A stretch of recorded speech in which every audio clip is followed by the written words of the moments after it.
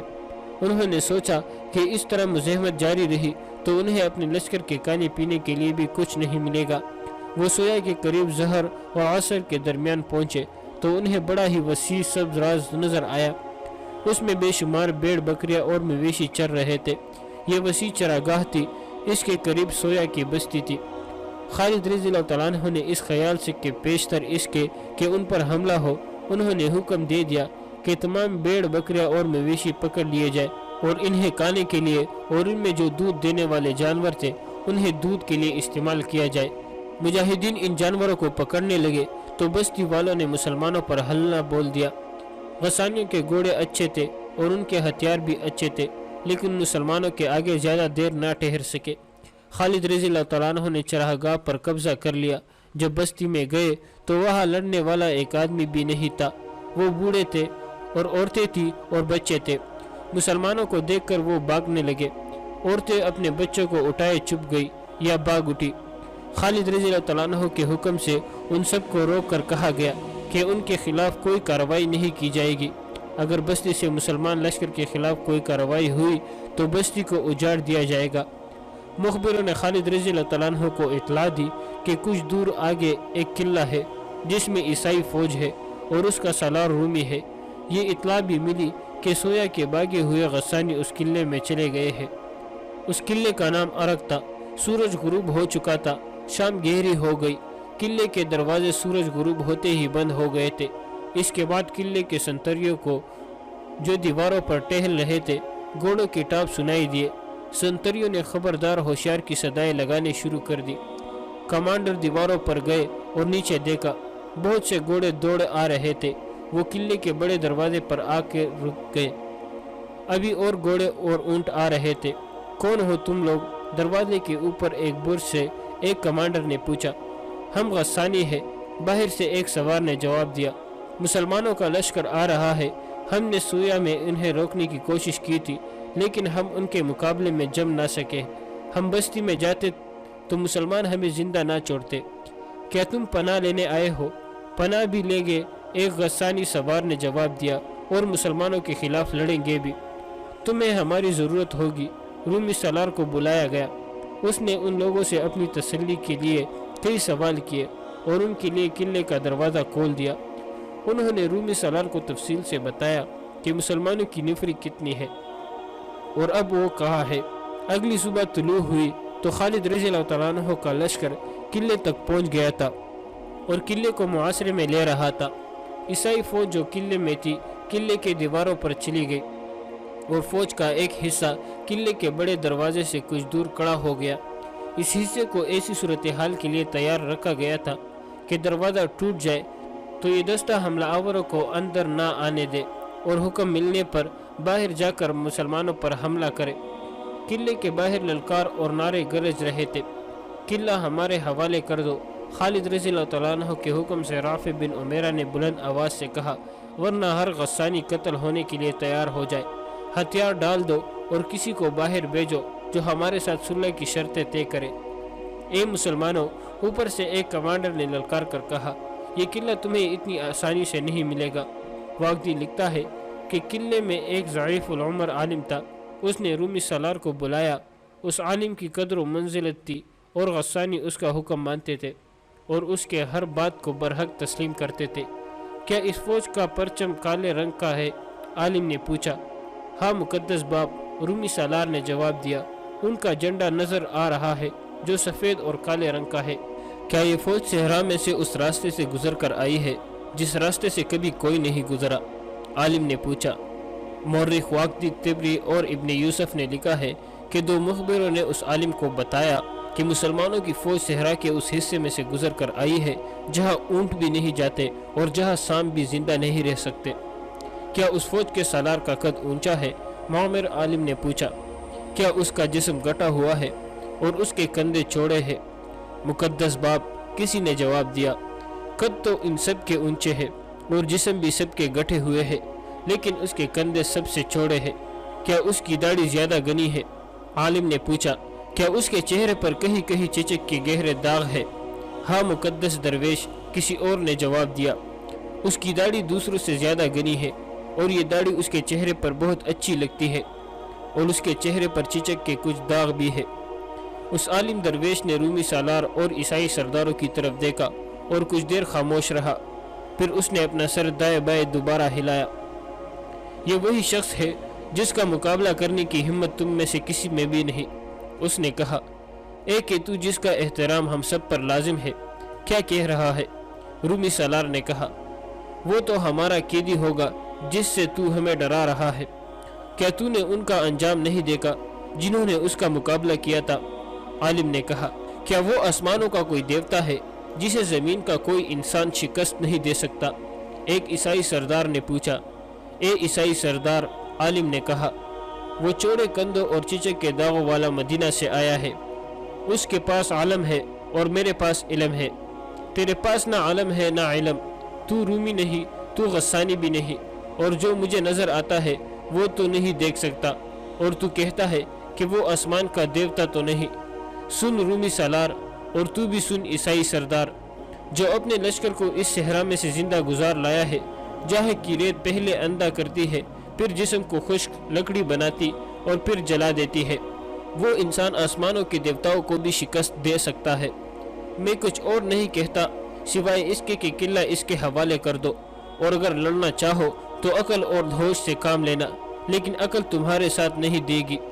اس وقت جب یہ عالم اور درویش قلعہ دار اور عیسائی سردار کو بتا رہا تھا کہ وہ خالد رضی اللہ عنہ کے مقابلے میں آئے، تو ذرا سوچ لے، اس وقت قلعے کے اندر مسلمانوں کی للکار سنائی دے رہی تھی، دروازے کھول دو، ہتھیار ڈال دو، ہم قلعہ لینے آئے ہیں، اپنے لشکر کو، عورتوں کو اور بچوں کو بچاؤ۔